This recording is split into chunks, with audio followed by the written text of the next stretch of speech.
এখানে মুক্তিযুদ্ধে সিনেমা করতে গেলে এমন অনেক কিছু প্রয়োজন হয় যেটা এই সময়ে মানে বাস্তবায়ন করাটাই ডিফিকাল্ট। 50 বছরে বাংলাদেশ অনেক পাল্টে গেছে, তো সেই জায়গা থেকে এই কঠিন কাজটার জন্য অনেক বেশি প্রফেশনাল অ্যাপ্রোচ দরকার। তো বক্স অফিস তো একটা ডাটা দিচ্ছে, সেই ডাটাটা ঠিকঠাক মতো আমরা আসলে পাচ্ছি কিনা, কিংবা ডিজিটালাইজেশনের প্রপার সুবিধাটা আমরা এখনো আসলে নিজেরা অভ্যস্ত হতে পারছি কিনা, নিজেদের জন্য তৈরি করতে পারছি কিনা, সেটা এখন দেখার বিষয়। এই মত পার্থক্যের আমি মনে করি না এই মত পার্থক্য থাকার কোনো প্রয়োজন আছে, কারণ বক্স অফিসের গুড নিউজ, সাকসেস, সুপারহিট যেমন বড় ব্যাপার, তেমনি মননশীল ছবিও বড় ব্যাপার। ভালো রেসপন্স পেয়েছি বলেই তো মনে হয়, মানে একজন দর্শক হিসেবেও আমি যখন গিয়েছি হলে দেখতে, তো হলে অনেক দর্শককে দেখেছি। সবাই নানা রকম দর্শক, নানা বয়সী দর্শককে দেখেছি যে তারা নতুন করে সিনেমা দেখতে যাচ্ছেন। তো নিশ্চয়ই সেটা গল্পের জোরেই হয়েছে, এটা নানা কারণেই আমরা এরকম হয়েছি, অভ্যস্ত হয়ে গেছি। হ্যাঁ, তো ব্যাপারটা আসলে কনস্ট্যান্ট কিছু না, কিন্তু কোনো কিছু, তো সেই জায়গা থেকে কাজ কমিয়েছি তা না। নাটকের জায়গায় আগের মতো আর অত করে কাজ করা হচ্ছে না, কিন্তু আমি আমার মতো করে কাজ করছি।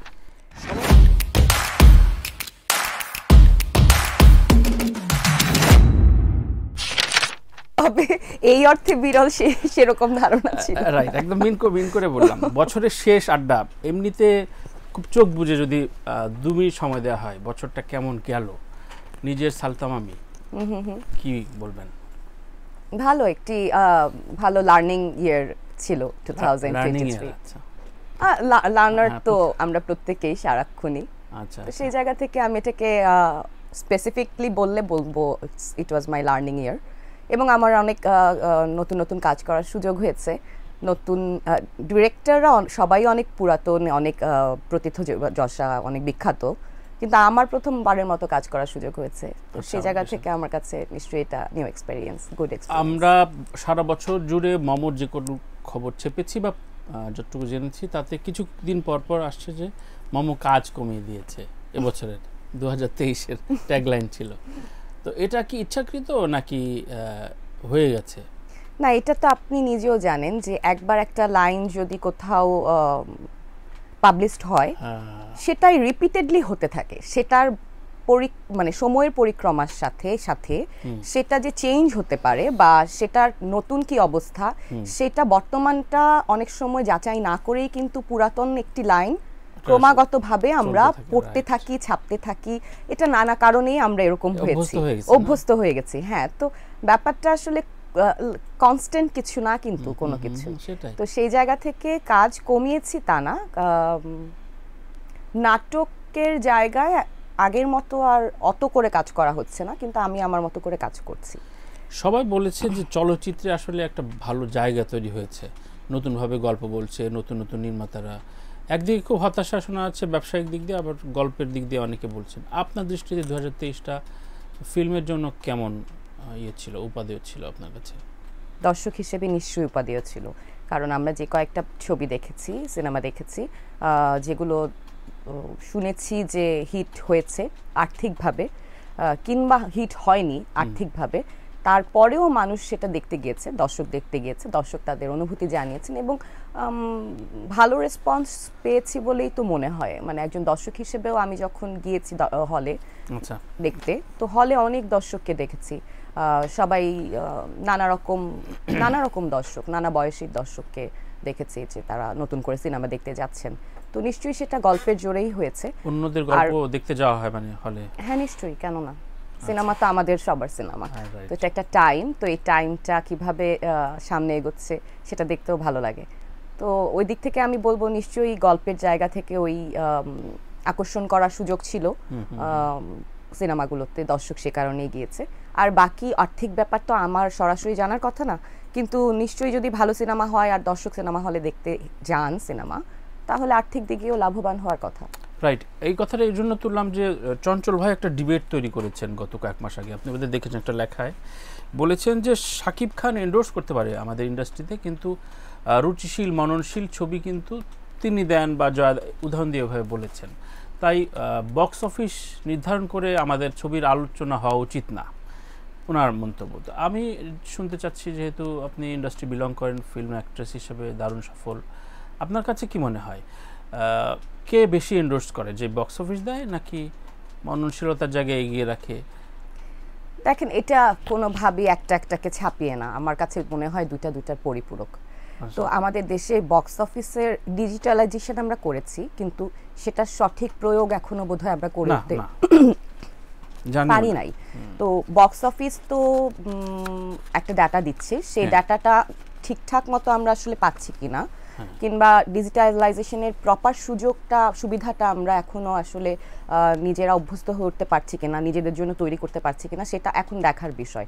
এই মত পার্থক্যের আমি মনে করি না এই মত পার্থক্য থাকার কোনো প্রয়োজন আছে, কারণ বক্স অফিসের গুড নিউজ, সাকসেস, সুপারহিট যেমন বড় ব্যাপার, তেমনি মননশীল ছবিও বড় ব্যাপার।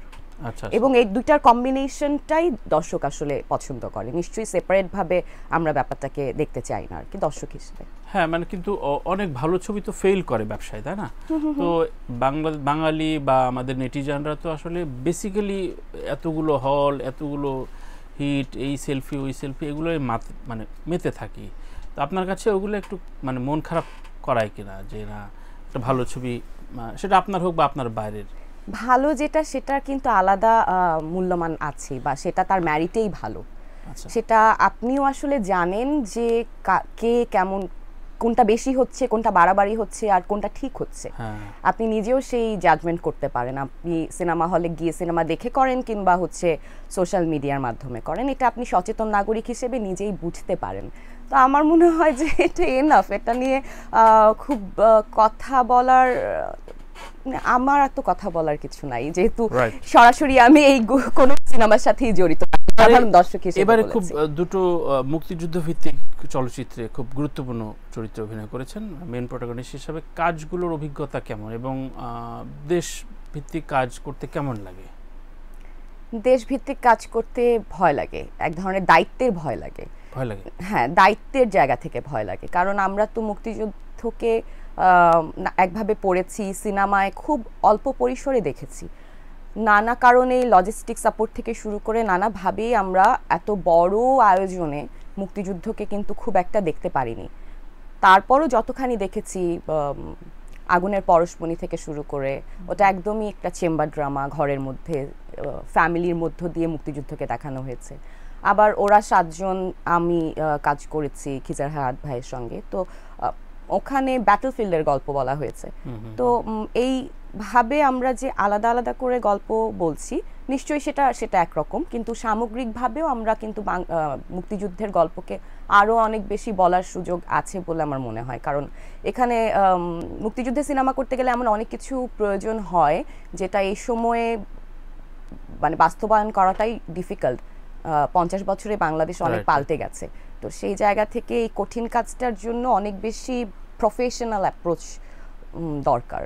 আর মুক্তিযুদ্ধের সিনেমায় কাজ করতে যাওয়া দায়িত্বের, আমার সে কারণেই মনে হয় যে অনেকখানি হয়তো আমি আমার মতো করে মুক্তিযুদ্ধকে দেখেছি। সার্বিক অর্থে মুক্তিযুদ্ধকে দেখার আমার হয়তো সুযোগ হয়নি, আমি অনেক কম জানি। সেই জন্য আমার মনে হয় দায়িত্ব নেওয়াটা কতখানি ঠিক হবে বা আদৌ কত পাচ্ছি। রেডিও ওরা 7 জন, মানে কোনটাকে আগে এগিয়ে রাখবেন মূল্যায়নের ক্ষেত্রে? দুটো কি বলেন?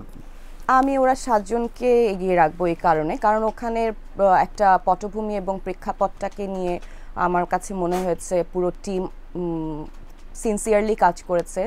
আর হচ্ছে ওটার চেষ্টাটাও আমার কাছে মনে হয়েছে, কতখানি দর্শকের কাছে পৌঁছেছে বা কতখানি সফল হয়েছি সেটা আলাদা প্রসঙ্গ, কিন্তু চেষ্টার জায়গাটায় অনেক প্রফেশনালিজমটা ছিল ওখানে। আর একই সাথে আমি বলতে চাই যে রেডিওতে কাজ করাটা এক্সপিরিয়েন্স আরো ভালো হতে পারতো। সৎ অ্যান্সার দেওয়ার জন্য ধন্যবাদ। সেটা হচ্ছে সবসময় বলে মামা অবশ্যই খুব অকপট বলতে চায় না, এই অকপট বলাটা কিন্তু মামা আমি একটু জানতে চাই, ধরেন কমার্শিয়াল জায়গায়, ধরেন অনন্য মামুনের কথা ধরি, কমার্শিয়াল অনেকগুলো ছবি করবে, তো সেই সব জায়গায় আপনাদের মতো সুঅভিনেত্রী, খুব ফাইনেস্ট অ্যাক্টরগুলো একটু অন্য খাতায় রাখে কেন? আপনার কাছে কি মানে লজিক কি? মানে আপনি পার্সোনালি নিয়েন না, আপনাদের বলেছি। একদম না, একদমই পার্সোনালি নিচ্ছি না। ব্যাপারটা হচ্ছে যে আমি প্রথমত পার্সোনালি নিজেকে করে নেই, ডিসক্লাইমার দিয়ে নেই যে সুঅভিনেত্রী এই যে আপনারা বলছেন, আমি কতখানি আসলে প্রমাণ করতে পেরেছি আমি জানি না, কিন্তু প্রমাণ করার সুযোগ কিন্তু একজন অভিনেত্রীর ধীরে ধীরে তৈরি হয়। কারণ একজন অভিনেত্রী শুরুতে যখন আমি আমার ইন্ডাস্ট্রিতে এসেছি, আমি একদমই ইয়াং আফটার টিন একটা টাইমে আমি ইন্ডাস্ট্রিতে কাজ করতে এসেছি। এখনকার সময় আমি অনেক কিছু শেখার চেষ্টা করেছি সরাসরি ইন্ডাস্ট্রি থেকে, এবং অনেকখানি পেরেছিও হয়তো। কিন্তু এখন আমার প্রমাণ করবার জন্য জায়গাটা যদি ন্যারো হয়ে যায়, সেই ক্ষেত্রে বুঝতে হবে যে ইন্ডাস্ট্রিটা এখনও বড় হয়ে দাঁড়ায়নি। গল্প বলার জায়গায় আমাদের আরও অনেক বেশি নারীকেন্দ্রিক গল্প বলার জায়গাটায় আমরা কিন্তু অনেকখানি পিছিয়ে আছি। আমরা সিনেমা থেকে শুরু করে এখনকার নিউ প্ল্যাটফর্ম, নিউ মিডিয়া যদি আপনি দেখেন, সবই মানে 95% গল্প হয় পুরুষ কেন্দ্রিক। তো নারী কেন্দ্রিক চরিত্র নিয়ে তেমন কেউ আসলে ডিল করেন না, ভাবেন না। তো সেই জায়গা থেকেও হতে পারে, এটা আমার কাছে মনে হয়েছে। আর বাকিটা তো একদমই যার যার ব্যক্তিগত পছন্দের ব্যাপার। সেটা আমাকে কে কাস্ট করবেন আমি তো সেটা নিজে নির্ধারণ করতে পারি না।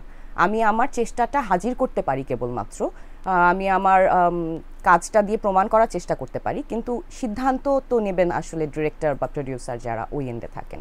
রাইট। এমনিতে একটা জেনারেশন গ্যাপ কিংবা নতুনদের একদম তরুণ যারা শুরু করেছে, তারা কি আমাদের কাছে আসতে ভয় পায় কিনা? ভয় পাওয়াটা না একটা খুবই সাবজেক্টিভ ব্যাপার। মানে কেন ভয় পাবেন, মানে কেন আপনি একদম কেন, মানে হোয়াট ইজ দ্য রিজন, ভয় কেন পাবেন? কেউ যদি স্পষ্ট বলে তাকে ভয় পাওয়ার তো কিছু নাই। আমি ভয় তখন পেতে পারি যে আমার যদি কোনো সংশয় থেকে থাকে, তাহলে আমি ভয় পেতে পারি। না হয়তো আসলে ভয় পাওয়া শব্দটা কি কারণে, এই অর্থে যে অনেক এক্সপেরিয়েন্স অভিনেত্রী ধরেন অপূর্ব একটা নতুন প্রোডাকশন শুরু করতে চাইলো, তো আচ্ছা তোমার পোর্টফোলিও কি, তুমি আগে কি, ওর তো কোনো পোর্টফোলিও তৈরি হয়নি, তো সেই জায়গায় আস্থা বা বিশ্বাসের জায়গায় কি ছাড় দেন আপনারা? দেখেন, প্রফেশনালি কাজটা যখন আমি করতে যাব, আমি অবশ্যই চাইবো এমন একটা সেটে কাজ করতে, এমন একজন ডিরেক্টরের সাথে কাজ করতে যেখানে কিনা একটা প্রফেশনাল অ্যাপ্রোচ থাকবে, এবং যে গল্পটা উনি আমাকে পাঠিয়েছেন, আমরা পড়েছি, স্ক্রিপ্ট পড়েছি, সেই গল্পটারই একটা সুন্দর ভার্সন, সেই গল্পটা কিংবা তার চাইতে ভালো কিছু করার আমাদের আন্তরিক চেষ্টা থাকবে উইথ প্রফেশনাল অ্যাপ্রোচ। এটা খুব সিম্পল চাওয়া। তো এই চাওয়াটার সাথে আসলে নিজের যোগ্যতা অবস্থানের অবশ্যই যোগাযোগ আছে। তো একজন নতুন নির্মাতা যখন সিনেমা বানাতে আসছেন, গল্প বানাতে আসছেন, নিশ্চয়ই উনি ওনার প্রিপারেশনটা একটা পর্যায়ে নিয়েই তারপর আসছেন। আমি যদি তার কাছে তার প্রিপারেশনটা জানতে চাই, তাহলে আমি এইভাবে জানতে চাই আসলে সে আমাকে কতটুকু প্রিপারেশন নেওয়ার সুযোগ দিতে পারেন, বা তিনি আমাকে কতটুকু সুযোগ দিতে পারেন প্রিপারেশন নেওয়ার। আমি ছোট করে বলি যে আমি আসলে খুবই পছন্দ করি নতুনদের সাথে কাজ করতে, এই কারণে যে ওরা একটা প্রিপারেশন নিয়ে আসে এবং আমাকে একটা প্রিপারেশন নেওয়ার যতটুকু সুযোগ দেয়, ততটুকুর মধ্যে আমি যে চেষ্টাটা করি, এটাই আমার ভালো লাগা তৈরি হয়। এই টিম বন্ডিংটা তো মিনিমাম অ্যাপ্রোচ, সেটা থাকতে হবে। কোনো ক্ষেত্রে যদি সেটা না থাকে, কিংবা কেউ যদি খামোখাই নিজে ঘরে বসে ভেবে নেয় যে আচ্ছা ওনার সাথে কথা বললে বোধ হয় উনি ব্যাপারটা মানবেন না, শুনবেন না, বা আমার সাথে কাজ করবেন না, আচ্ছা ঠিক আছে আমি রিস্ক নিব না, তো যার যার চয়েস। কেউ যদি না ইচ্ছা করে তাহলে হবে না ঘটনা।